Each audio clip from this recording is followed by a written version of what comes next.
Hello friends, welcome to என்கே learning centre. இன்றைக்கி நம்ம learning சென்டரில் என்ன பார்க்க போகிறோன்னா இஃப் ஃபங்க்ஷன் தான் பார்க்க போகிறோம். எக்ஸலில் இருக்க இஃப் ஃபங்க்ஷன். ஸோ வாங்க வீடியோக்குள்ளே போகலாம். நான் ஃபஸ்ட்டு இஃப் ஃபங்க்ஷனுக்காக ஒரு சின்னதாக டேபிள் க்ரியேட் பண்ணி வச்சுருக்கேன். இப்போ எப்படி பண்ணுறதுன்னு பார்க்கலாம். ஈக்குவல் டு இஃப், இதுதான் இஃபோட ஃபார்முலா. ஃபஸ்ட் எடுத்தோடனே லாஜிக்கல் டெஸ்ட்டுன்னு காட்டுது. இதில் மொத்தம் 3 கண்டிஷன்ஸ் இருக்குது. முதல்ல லாஜிக்கல் டெஸ்ட்டுன்னு காட்டுது. லாஜிக்கல் டெஸ்ட்னா என்னென்னா, இப்போ நீங்கள் ஒரு ஆவரேஜ் இல்லை டோட்டல் நீங்கள் எதை கேல்குலேட் பண்ணணும்னு விரும்புகிறீங்களோ அதை தான் லாஜிக்கல் டெஸ்ட்டு. ஸோ நான் இப்போ இந்த ஆவரேஜை கிளிக் பண்ணிக்கிட்டு greater than or equal to, இப்போ நான் 15 கொடுக்குறேன். அப்புறம் கமா, அதாவது கண்டிஷன்ஸ் கொடுக்கணும். லாஜிக்கல் டெஸ்ட்டில் கண்டிஷனோடு கொடுக்கணும். நீங்கள் எந்த நம்பருக்கு உங்களுக்கு ஆன்சர் வேணும்னு நினைக்கிறீங்களோ அதை கிளிக் பண்ணிவிட்டு கண்டிஷன் கொடுக்கணும். தென் கமா வேல்யூ இஃப் ட்ரூ, அது ட்ரூவாக இருந்தது, இந்த கண்டிஷன் ட்ரூவாக இருந்தது அப்படின்னா என்ன வரணுன்றதை நான் இங்கே கொடுக்க போகிறேன். இப்போ சேம் நம்ம இதே கிளிக் பண்ணிவிட்டு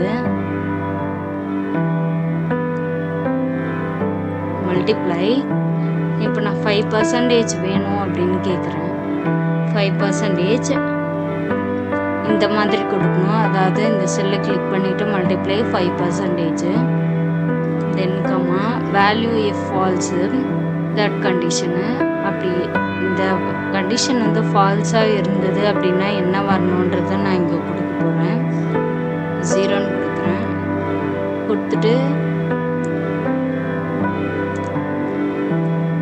க்ளோஸ் ப்ராக்கெட் கொடுத்துட்டு நான் இப்போ என்டர்னு கொடுக்குறேன். எனக்கு இப்போ 4.5ன்னு வந்திருக்கு. ஸோ இதை நீங்கள் எல்லாத்துக்குமே ரெஃபர் பண்ணலாம். அதாவது நான் இங்கே என்ன கண்டிஷன் கொடுத்துருக்கேன்னா, இஃப் லாஜிக்கல் டெஸ்ட்டில் நான் எதுக்கு ஆன்சர் கண்டுபிடிக்கணும்னு நினைக்கிறேனோ அதை கிளிக் பண்ணிவிட்டு greater than or equal to 50, அதாவது 50யை விட பெருசாக இருக்கா அப்படின்னு பார்க்கணும்.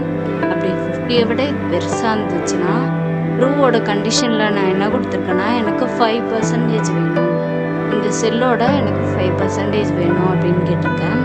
அப்படி இந்த 2 கண்டிஷனுமே எனக்கு ட்ரூ ஆகலை அப்படின்னா ஃபால்ஸில் போயிட்டு எனக்கு 0 வேணும் அப்படின்னு நான் கொடுக்குறேன். ஸோ இப்படி தான் பண்ணணும். இதுதான் இஃப் ஃபங்க்ஷனு எக்ஸலில். நீங்கள் இதை ட்ரூ ஆர் ஃபால்ஸ் இல்லை எஸ் ஆர் நோ அப்படியும் கொடுக்கலாம்.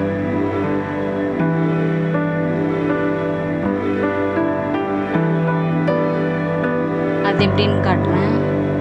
இப்போ ஸ்காலர்ஷிப் இருக்கிறவங்களுக்கு எஸ்ன்னு காட்டணும், இல்லை ஸ்காலர்ஷிப் இல்லாதவங்களுக்கு நோன்னு காட்டணும். அப்படின்றத எப்படி பண்ணணும்னு சொல்கிறேன். Equal to if open bracket, இந்த செல்லை கிளிக் பண்ணி greater than or equal to 19 கொடுக்குறேன். தென் கமா, இப்போ நான் வந்து கேரக்டராக கொடுக்க போகிறேன். ஸோ டபுள் கோட்ஸ் போடணும். டபுள் கோட்ஸில் ட்ரூவாக இருக்கிறவங்களுக்கு எஸ்ன்னு கொடுத்துட்டு நெக்ஸ்ட் கமா, ஃபால்ஸுன்ற கண்டிஷனில் நோன்னு நான் கொடுக்க போகிறேன். ஸோ டபுள் கோட்ஸ்குள்ளே நோன்னு கொடுத்துட்டு இப்போ நான் என்டர் கொடுத்தேன்னா எஸ்ன்னு வரும். ஏன்னா 90% இருக்கிறவங்களுக்கு எஸ்ன்னு வரும். 90, 95. நான் என்ன கண்டிஷன் கொடுத்துருக்கேன்னா 90.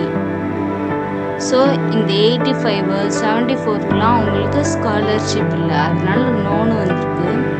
ஸோ நீங்கள் எப்படியும் கண்டுபிடிக்கலாம். இந்த வீடியோவில் உங்களுக்கு ஏதாச்சும் டவுட் இருந்ததுன்னா கமெண்டில் கேளுங்க. இந்த வீடியோ உங்களுக்கு பிடிச்சிருந்தா லைக் பண்ணுங்கள், ஷேர் பண்ணுங்கள் அண்ட் சப்ஸ்கிரைப் பண்ணுங்கள். தேங்க்யூ.